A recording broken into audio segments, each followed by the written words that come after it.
I was so excited to get my shipment from Last Bottle Wines in the mail the other day, full of incredible red wines, all from Napa Valley. I love wine tasting, so having this to my door couldn't be happier. Also, couldn't be more excited that today's episode is brought to you by Last Bottle Wines. If you don't know already, they're a Napa-based online wine shop with a twist. They offer just one handpicked wine per day until it sells out, and they're always at incredible prices. We're talking 30 to 70% off retail. And the best part is that there's no subscriptions, no fees, and no minimum purchase. And I could not be more excited to bring this offer right now because they're having a marathon sale, which is coming up March 28th and 29th. Even better, we're offering Dateable listeners 10% off your first order with code DATEABLE. So if you are a wine lover like me, this is a great time to join. And did I mention that shipping is 100% free? So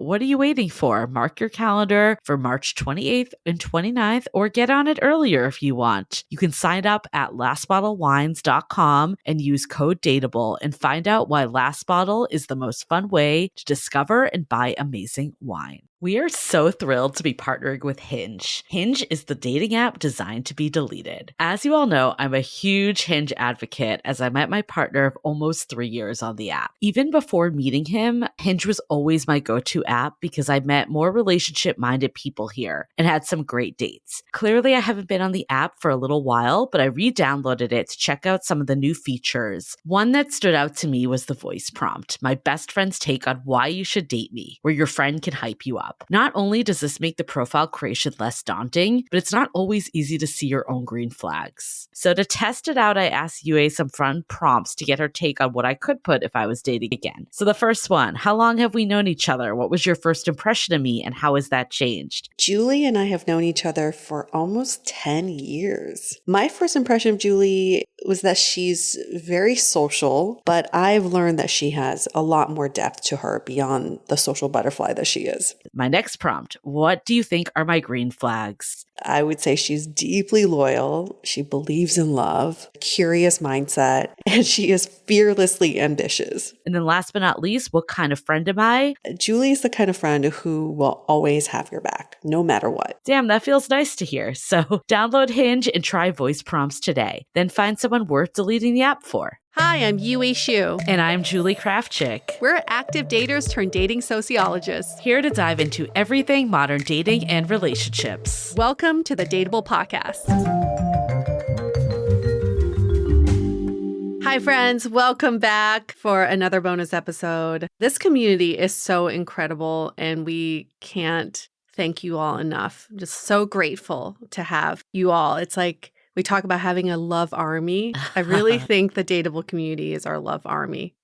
Do you feel that? We have. And I honestly, the amount of love you've gotten from the breakup has been so heartwarming. I'm not even the one going through what you're going through. And I'm not going to lie, I might have cried by some of the messages. I mean, just the DMs alone have just, I compiled them and saved them to my phone because I read them as like my daily mantra. Some of you have shared very vulnerable things with me, but also many others of you're like, I don't know you, but I just want to tell you I support you. Thank you so much for that. I don't feel like you're strangers at all. Yeah. Even though maybe we haven't met in person, it truly feels like we're in this community together. So thank you. Thank you for the outpour of support and love. Yeah. There's been some that have been kind of funny that they're like, I don't know if you need to hear this from me because you don't know who I am. But it's like, no, we love that. Honestly, it makes our day. We actually got 2 amazing letters within like a span of 2 days last week, remember? Or 2 weeks ago. Mm-hmm. I'm losing track of all time. I've been away, so I have like vacation brain kind of going on. And we got these 2 incredible letters just of how Dateable helped these listeners. And honestly, this is what keeps us going. Like, we've said it before, but like when we get these, Yue and I will like instantly message each other and just be like, holy shit, did you see that message? Like that is why we do what we do. Yeah, truly it is. And if we don't have a why behind what we do, then we're just doing the what, which has no meaning whatsoever. So you all give us the why, which in turn gives us the meaning in everything that we do. And it's not just only incredible to be sharing this space with you all, but also just knowing that we're not in it alone. And I understand in this world right now, which is really fucked up. I can't say it enough. It's a pretty fucked up, messed up world. We really need each other to get through all the new challenges and obstacles that no other generation has seen. It's just great to have this support because obviously having more people than just yourself is much stronger. And we highly encourage you to send us wins. We've talked about this before. We had a great episode we did with Drew with the comparison game, how he had his wins folder. And I still love that so much because wins are what gets us through. It shows that there's progress being made, whether you can see it or if it's a little more subtle. We had someone write to us that one of our episodes that we did back a couple seasons ago with Meredith about just like her positivity and spin on dating, it put this listener in such a good mindset. She was abroad at the time and she used that episode to go into her last night in just a different mindset. Just like her whole vibe was just radiating at that point. And she ended up meeting someone that night. And now she got her visa to live there permanently and they're starting their lives together. So she sent us that message, which was incredible. And then we got another message about just how someone had been recently listening to our podcast. They've had a slew of unhealthy relationships.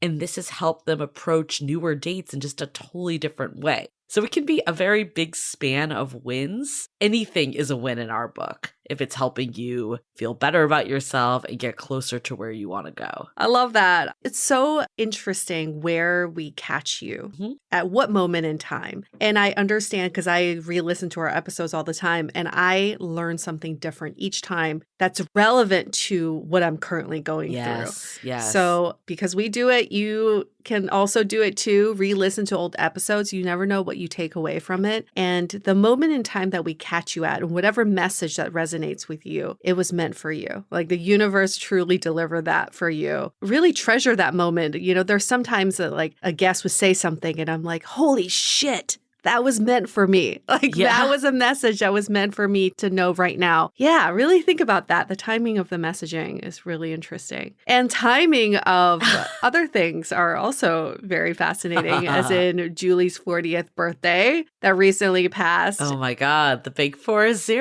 You were away with your family for your actual birthday, but came back and we had a friend's birthday in Napa this past weekend. And it was epic. It was definitely one of those things like, that's how you do a 40th birthday party. I want to thank you first and foremost because you came in on Saturday morning and you left Sunday morning. You basically came in for this extravaganza and I'm like, you're such a good friend. Honestly, it means so much that you came and did that because it wouldn't have been the same without you there. So it made me super happy to have you. You only turned 40 once. I feel like you've always been gung-ho on your 40th. Like you want to do the big celebration. Yeah. Which is unfortunate because COVID was like in its it was peak. during COVID. I feel like we still need to do like a delayed 40 for you. I'm going to do a 45th birthday. Okay.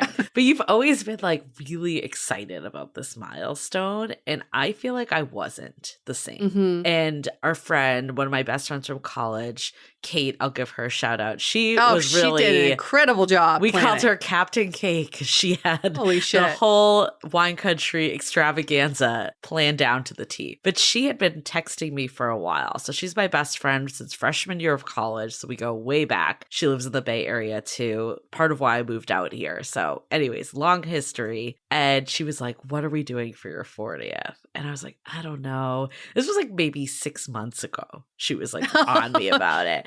And I was like, she's like, what about a limo to Sonoma to wine country? And I'm like, I don't know. Like, it sounds good, but there's something holding me back, I guess. And I think it was just because I was like, wanted to celebrate 40, but then also a lot of shit can come up at 40. And I think like people will say 40 is the new 30. So it's not like the stigma isn't what it used to be. But there is something about that age that feels like, oh my God, I'm a freaking adult. At least to me. And like, it makes you be like, oh, am I where I want to be in all parts of life? That being said, I kind of was like, oh, like I'll figure it out. and I ran into a college friend of mine. I was actually out for my partner's birthday. We were at the sushi place. We were at the sushi bar. There was this huge party at the restaurant that was taking up like the entire restaurant in the front. And this guy came to the back and he was like, Julie Krafchick, BU, Boston University. And I'm like, and he like said his name and I was like, holy shit. First of all, he looked completely different. I would never have spotted him 1,000 years. But he had this massive party. They just looked like they were having so much fun. Suddenly, my partner and I were in the party. We were getting like the drinks and sushi and desserts and like anything that they were getting from their party.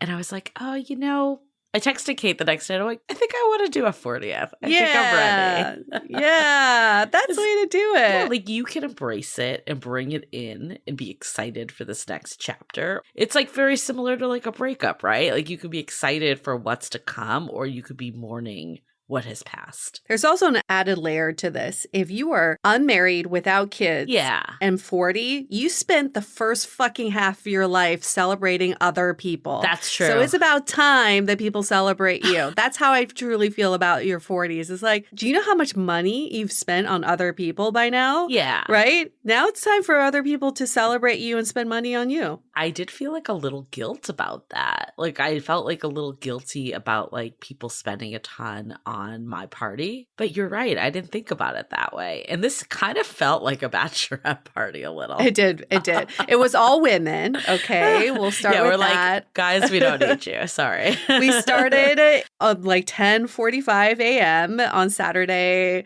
took a limo to Napa and started drinking by 12, I guess. Then we came back. So we did 2 wineries in Napa, which were beautiful. Selenis and Silverado, both very beautiful, and had a little picnic at Selenis. And then we took the limo back for dinner in San Francisco. The weather difference was just astounding to me. Like going from 100 in Napa to like 57 into San Francisco in one day. It's like magical. You just went through 2 different seasons. Maybe I was just a little drunk because it didn't really hit me that much. No.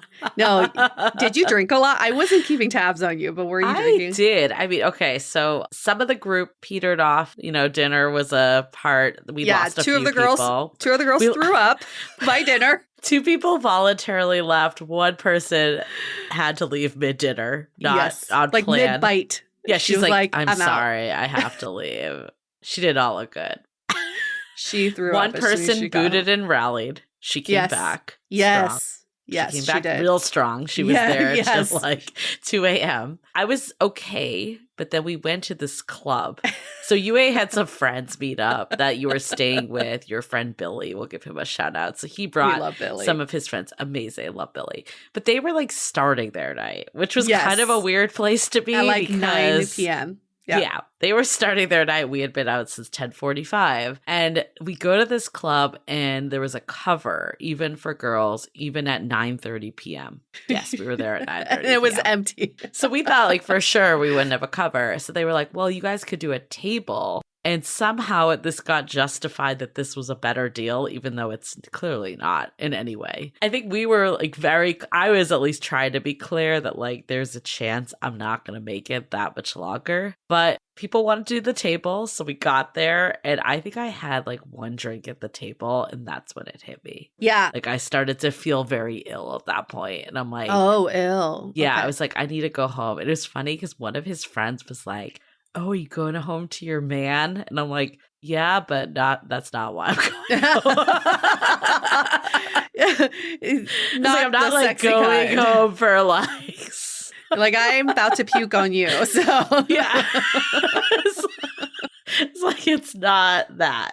So Hawthorne, people are always very interested where we go in San Francisco, right? Because it's nice to name the actual places. So we went to Hawthorne. It's in the middle of Union Square, like the most dead area of San Francisco. It's like financial district. I feel like it's not even Union Square. Yeah, it's even more dead is what it's I'm like trying to get at. in a part of San Francisco that nobody goes to except for this club.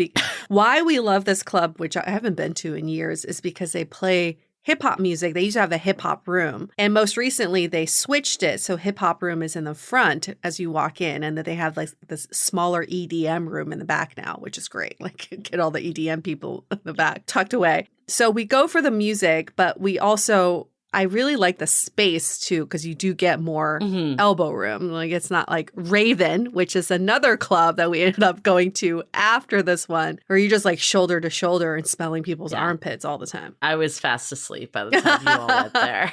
But I appreciate that. I think what's great at 40, let me know if you think this is correct or not. When you're done, and you can just let people know, like, I'm done. I'm leaving. I'm out. I still felt guilty because it was my birthday, but I also knew the people we were with, which half of them are moms. I'll put that out there, but they still like to party when they get went out strong. And I was like, they're gonna be out till 2. Like they're not like leaving in an hour. So like, however I cut it, I'm gonna be the one leaving early. I don't think you should feel guilty at all. Take the guilt out of it. It's your birthday, so you can do whatever the fuck you want. But at least you stayed around for your sign. So the bottle girls came out. Oh my god, with the lights and the flares and whatever, and one woman was holding a sign that said "Happy Birthday, Julie." If you went on our Instagram, you saw it. It was just one of those things that you're like, I did not expect going from wine tasting in Napa to at a club with bottle girls, holding up a sign. My mom asked me where we were. She was like, was that something that happened in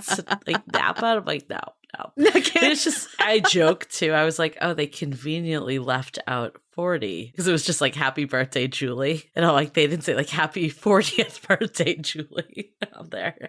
But then we did see someone with a sign, happy 21st birthday, but it was clearly a joke. Clearly a joke. Yeah. It's a group of much older women, older than us, who were having a good time too. So now that your celebrations have passed and we had this epic birthday and you had your trip with your family, do you have any new thoughts or reflections about turning 40? I think it's like 30, right? It's like there is this societal pressure that we face. And for me, birthdays in general are one of those reevaluation periods.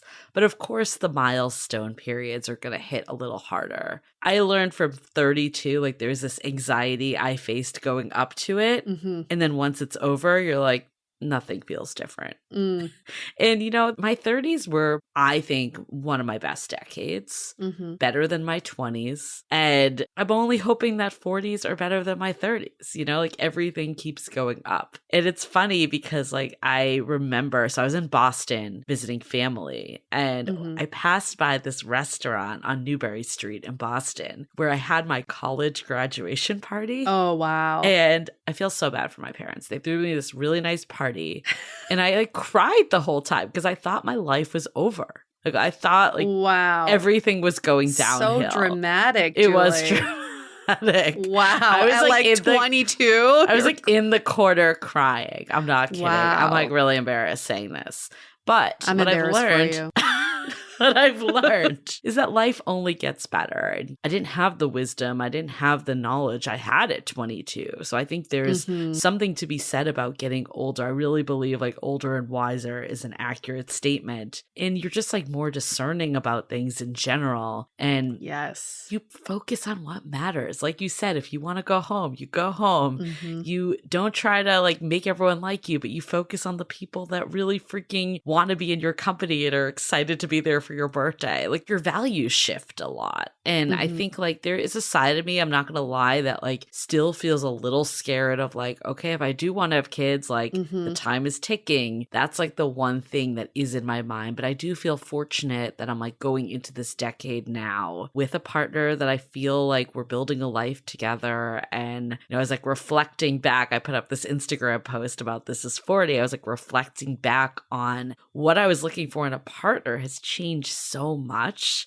in the decades. Like in my 20s, I just like wanted someone to go out with and to have fun with and be my partner and cry, like be out with my friends. Like in retrospect, it was like very clear I was not ready for a long-term committed relationship and partnership. You didn't know what at it that was. point. I didn't know what it was. Yeah. Like I just thought it was like, someone to hit the bars with, fun dates, right? And then 30s, it was like very clear to me. It's like, I want someone who's like in it with me. I want someone that like sees me for who I am, that truly sees and hears me, and someone that's gonna like stick it out and commit. And now I'm feeling like I'm in this stage of like, how do we build a life together? Yeah. You know, like also it's kind of coinciding with moving in together. We're like in that next stage right now. And I think that's an exciting place to be in 40. And it's fun to look back at like how much things have changed over the decades. I get a little bit triggered when people say 40 is a new 30 because it's not the new 30, right? It's different. You're 30. Don't you remember turning 30? How different you were then? Yeah. And by saying 40 is a new 30, it means you're going backwards. You haven't learned anything at all. So 40 is 40. Let's just call it what it is. What do you think are the biggest differences you're starting to see between 40 and 30? I mean, I'm like a week into 40. But even like, you know, yeah, the like year, like there. 38 to 40, 38, you're starting to, you're sort of like, oh, okay, I'm moving out of this decade now. I think it's a comfort with yourself. Mm-hmm. Like you're not trying to prove things as much. It's more of a take it or leave it. Like I put this up on the Instagram post. This was like the one thing that immediately came to mind. It's like this love me well or leave me alone quote, right? I really believe in your 40s, you just don't have time for the bullshit anymore.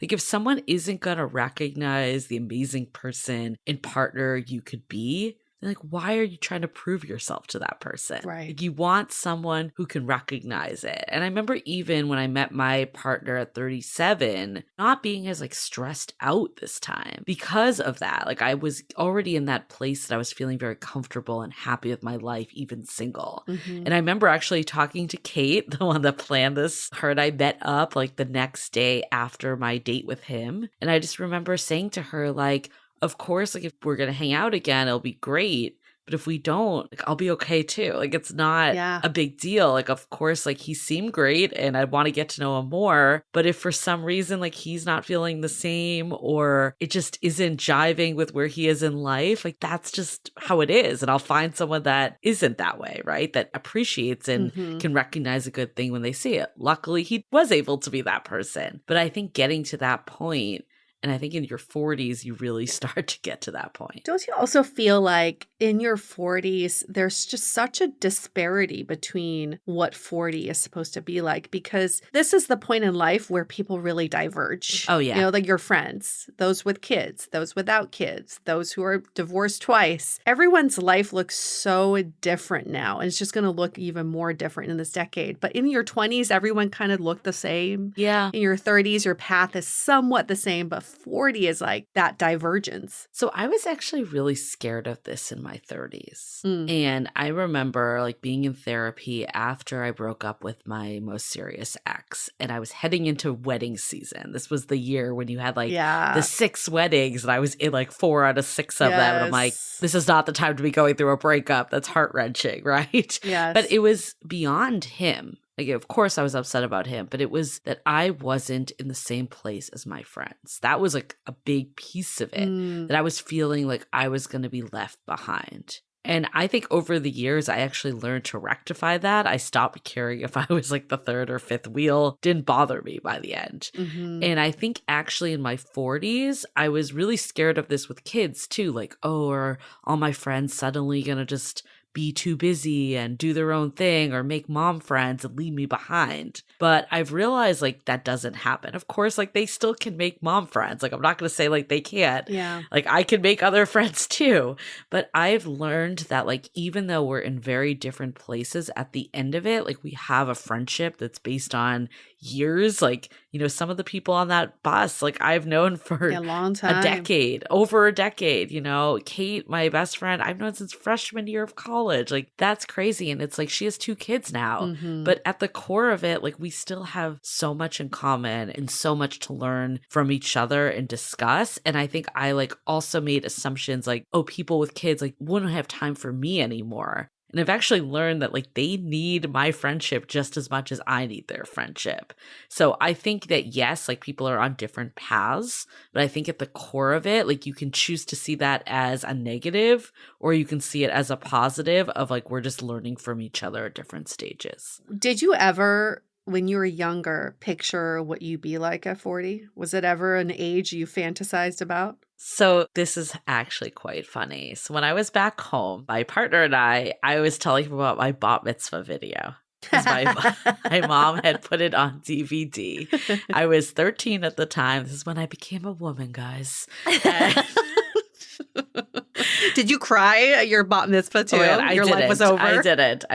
But we were watching my bat mitzvah video and we realized that my parents were the ages of me and my partner. Oh my God. And we were like, holy shit. They had like a 13-year-old. And my partner and I are clearly not there at all. Yep. So it was very mind-blowing to see the difference of what 40 could be and like what could be your life at that stage. And clearly a lot of years have passed, and just even my friends with kids, like their kids are like 2 to 4, not 13. Right. So there's a big difference in general just of our society and like how we viewed, personal development and getting married later in life. Like there's a lot of changes that have gone on.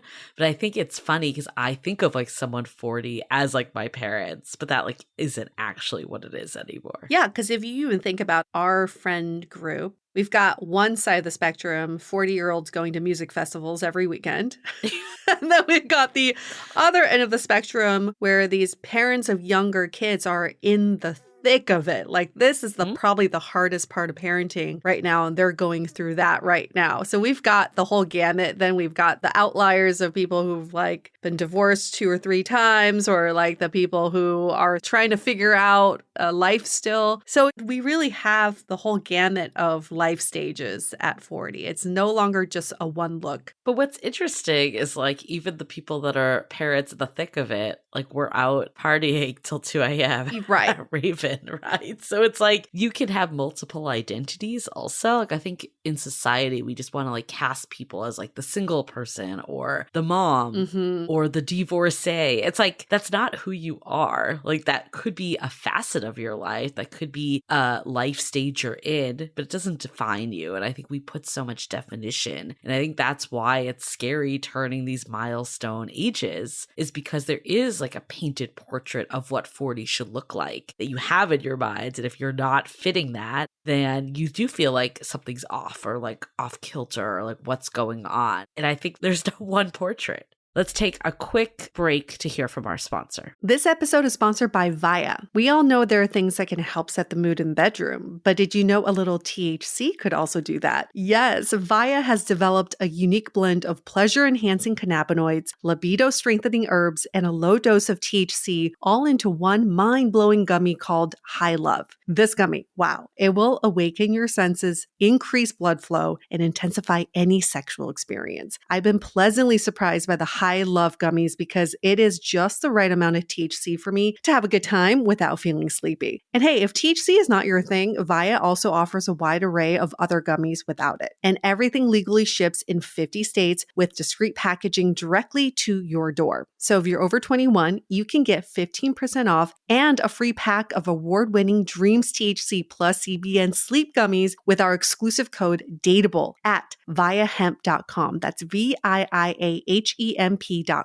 Let the gummies work their magic. Head to viahemp.com and use the code DATEABLE to receive 15% off and one free sample of their Sleepy Dream gummies. That's viahemp.com and use the code DATEABLE at checkout. Take your passion and pleasure to a whole new level with High Love from Via Hemp. This episode is made possible by Badlands Pets. As you all know, Mojo, my precious baby, is the reason why I found love in the first place. He made me feel love again. So I would do anything to ensure his health and longevity. And actress Katherine Heigl and I have that in common. She's helped save over 16,000 dogs through her foundation. And after doing a ton of research, she feels there's one place we can look to improve any dog's health, and that's their food. So fortunately, she found that just by adding a few special superfoods to her dog's food, she saw huge transformations in their health. So she's made a 20-minute video explaining step by step how anyone can do the same thing to see incredible changes in their dog's health. I've definitely re-looked at what I'm feeding Mojo and making sure that, hey, he only has one life to live, and I want to make sure it's the best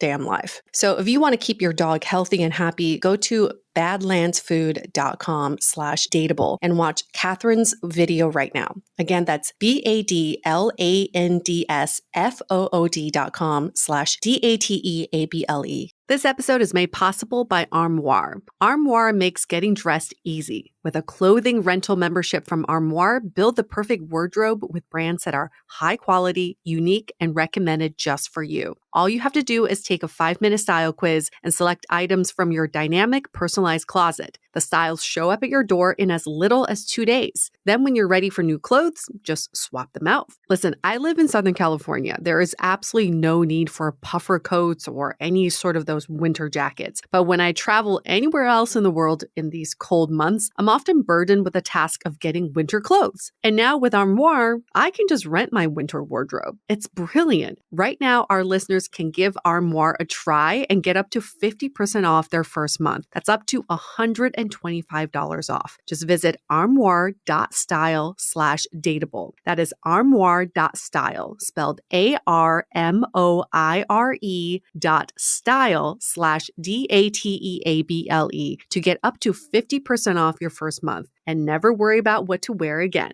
Try Armoire today.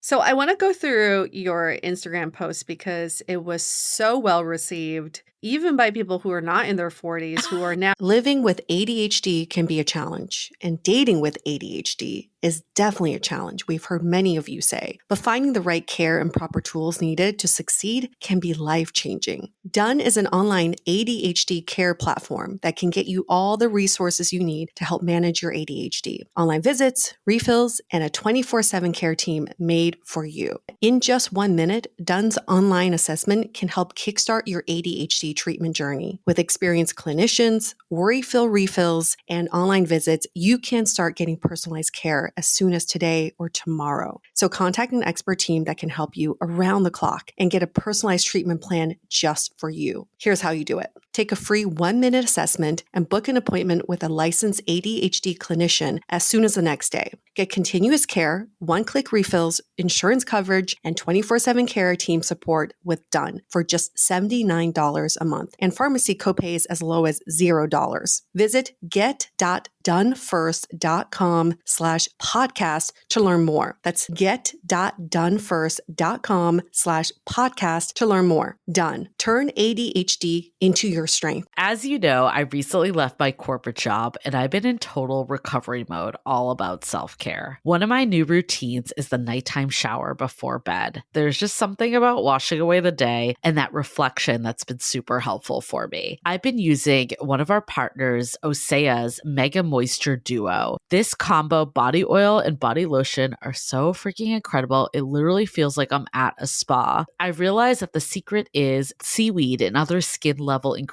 that are normally reserved for face products. And that's why I was so excited when Osea became one of our partners. And, you know, we're so grateful for partners like this because one, they keep the show going, but they're also super good for all of our listeners and for our own well-being. So if you want to have that nighttime bliss like I am doing, you can get 10% off your first order site-wide with code DATEABLE at oseamalibu.com. You'll get free samples with every order and free shipping on orders over $60. So head to oseamalibu.com and use the code DATEABLE for 10% off. Let us know which products you end up going with. Share them in social. Super excited to see what you end up choosing. Oh, I think you've really gotten their hopes up about 40. I think they're very much looking forward to turning 40. That makes me so happy.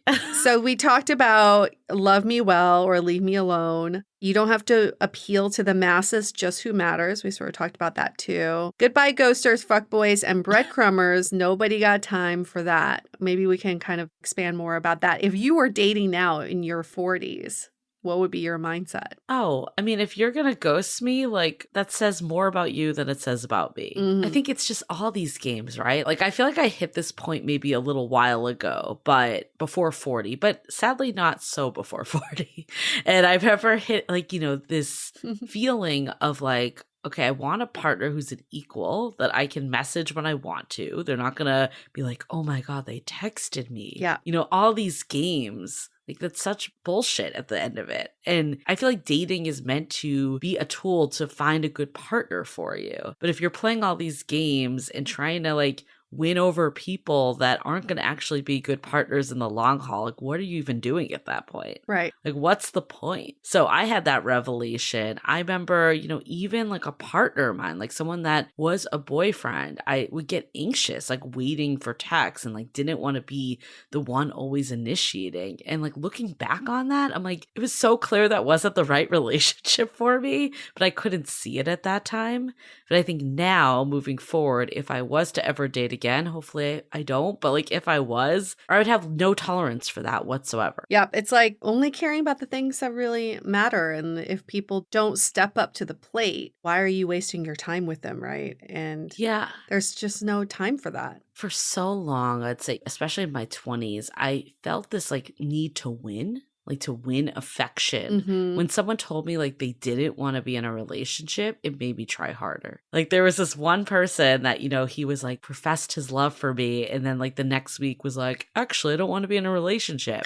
And that really got me. And I stayed in that way too long trying to like make a friends with benefits into something more because I was trying to like get back this power that was taken. It's like, who has time for that? No one. No. He was telling me exactly what I needed to hear, that he didn't want a relationship. That's all I needed to know. Should have walked away then, not 2.5 years later. Yeah, maybe at 40, you actually listen.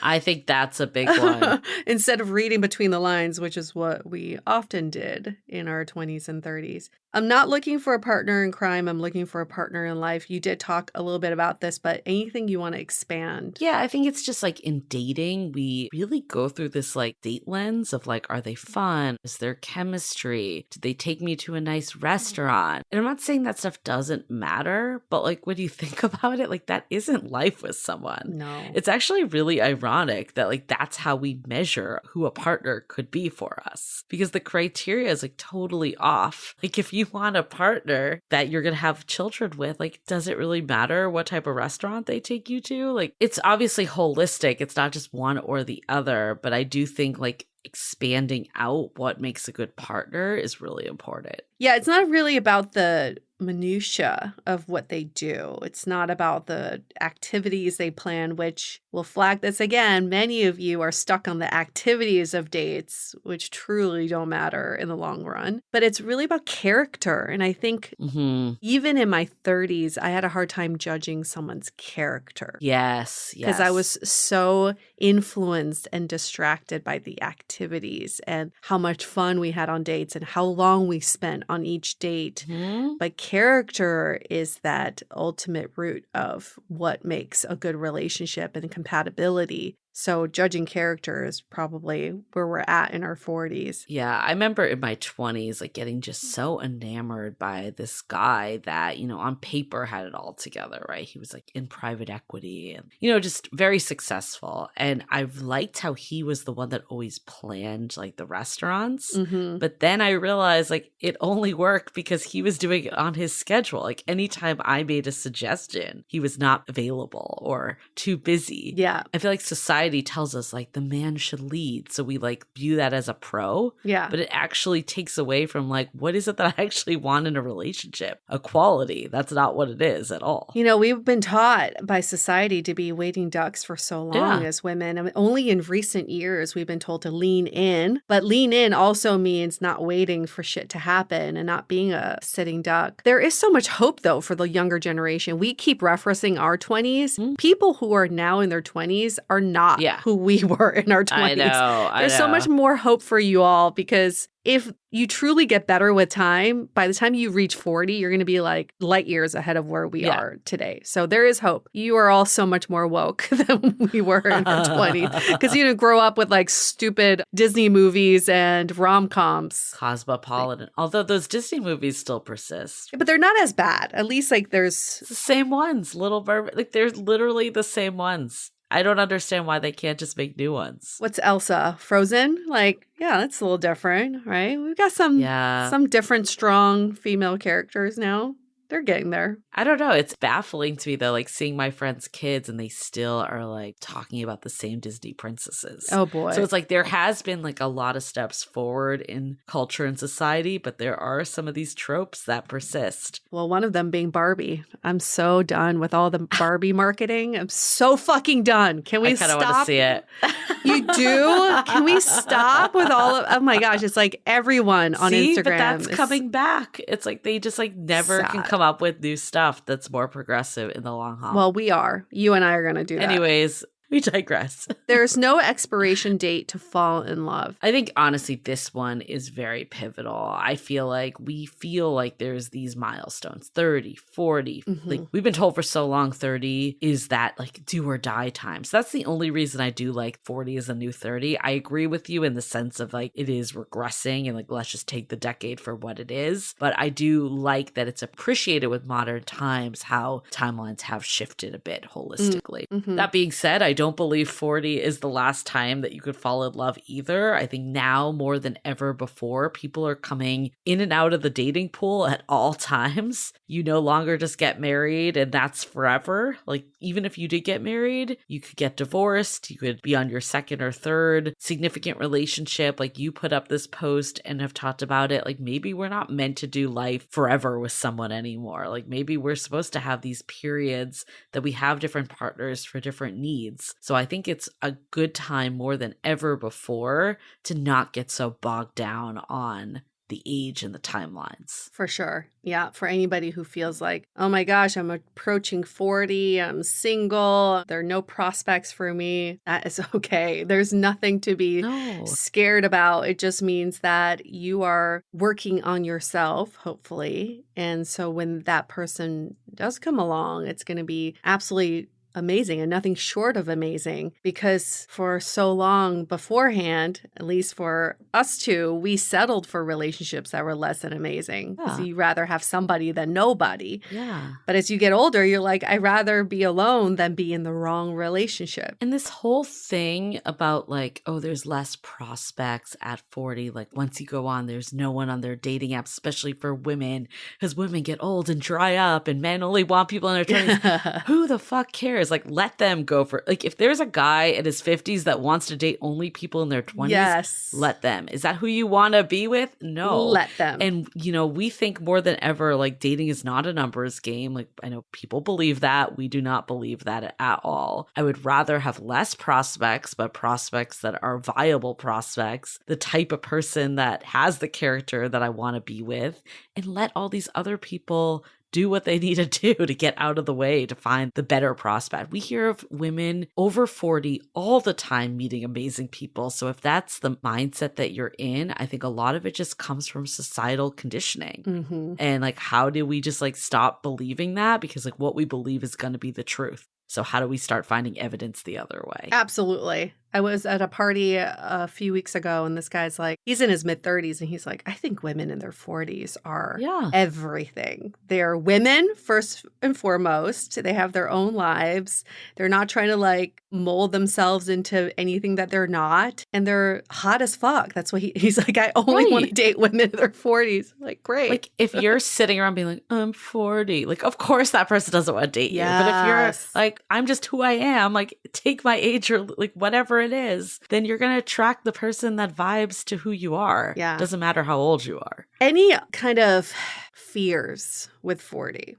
Let's go there. We know all the good stuff. I think it's just the children one at the end of the day. And I'm still like in this camp, like I've come around to the idea of having children and a family. I think like having a partner, I can see it more than ever before. I still feel like if I didn't have it, I would still have a good life. So I'm not like so attached to it either. Of course, that being said, like once that time passes, maybe I'd feel different. That's how I feel currently, where there's still a window. I'm glad I froze my eggs, but I'm also like, it's still not a sure thing by any means whatsoever. And there's just more complications that happen. That being said, I don't think I was ready to have kids earlier. And I'm still not at that point that I feel super ready. So maybe that time will come, but my fear is that it'll be too late when that time comes. Yeah, it's a legitimate fear that I think a lot of women go through. Yeah, it's the biological clock. It's a biological clock. I mean, you can't argue with it anyway. And even if you're like, well, women are having kids older and older now, the prospect of being an old parent is also very scary. Yeah, that's the other piece. It's like, even if you can do it. Yeah. So I think it's really great that we've used this time to understand who we are as people. And I think that's actually very important in setting us up for really great relationships because we know ourselves and we've had these extra years, but this is kind of the downside of maybe using those years for that type of development. Because there is a little bit of a time frame. I don't think it's as much as people said in the past, like, oh, if you hit 40, it's over for sure. Like we know of many people that had kids after 40, but there is a time that it is going to eventually end. Well, welcome to officially middle-aged, which is so weird to think about. I still can't identify with that, but that's, according to science, we are officially middle-aged. Any goals for this decade that you've thought about? Anything you really want to accomplish? Yeah, I think it's like I want to have less fear of like the unknown. I think I carry a lot of fear of like, what's going to happen in the future. Like I want to like let some of that go a little more and just be more present in the moment. It's been work I've been doing leading up to 40 also. I think I can get very influenced by milestones in age and where I should be. And I want to let that go a bit more and just appreciate it. I think like without going too much into it, like there's been a lot of just, sadness that's been like a lot of death and people that are very sick right now. Knock on wood, no one like directly affecting Yue and I, but like in our orbit, I'd say peripheral people we've heard of. And it just reminds you that life is short. So it's like you got to do what you love and be with the people you love and not get so focused on all the bullshit and the things that don't matter. Yeah. I mean, they say this, and anybody who's above 40 will tell you this too. This is the decade that kicks off more losses than beginnings. We're going to go to less weddings, but probably more funerals. But I think it's because of these losses that inspire change in how we view life and how we become more present, because now we are reminded every day of how short and precious life is. We are mortal beings. Like every minute we get with someone is a privilege that we may not get back. So at least it's a good reminder of that. But it is kind of sad to think about the losses that are going on. Any advice that you've gotten from your family and friends about turning 40 let's start with the good advice. I feel like I've gotten a lot of advice from you about turning 40. You're welcome. Or just like, maybe not advice, but I've just seen like how it really hasn't changed anything. I think that's like the biggest advice. Like it's not like words of wisdom, but just watching that like you can live your life the way you want to live no matter what your age is. Yes. And you do you, and it doesn't matter. So I'm not sure if I've gotten particular advice. Maybe do more like health checkups and like some of that stuff that could be more prominent as you get older. But I think other than that, it's just to keep being you and to think of it as just a number. Love it. Well, welcome to this decade, Julie. This is welcome. 40. This is 40. Join the club. We welcome you here. And thank you for sharing some of your thoughts around turning 40 and having this milestone birthday. We will continue to monitor your progress throughout the year. My aging decline. I'm in like a walker soon. I'm just kidding. See how 40 is treating you. We'll do like a quarterly checkup. But again, it was so much fun seeing you this past weekend and to celebrate with you. Thank you. Such an honor to be there with you. Okay, we're going to wrap up this episode. This is 40. And if you have any thoughts, experiences about turning 40, or if you have a milestone birthday that's other than 40, share that with us. You can email us, hello@dateablepodcast.com. You can DM us on Instagram @dateablepodcast is the handle, or you can leave us a rating and review in Apple Podcasts. Give us 5 stars and then just leave a little blurb about what a milestone birthday means to you and what you've learned. Cool. On that note, wrapping up this episode, stay dateable. The Dateable Podcast is part of the Frolic Media Network. Find more podcasts you'll love at frolic.media/podcasts. You can follow us on Instagram @dateablepodcast and visit dateablepodcast.com for access to all the episodes and our premium programs. Also, make sure to subscribe today if you haven't already on Apple Podcasts, Spotify, or your favorite podcast platform, so you are the first to get all the latest episodes. And most importantly, stay dateable.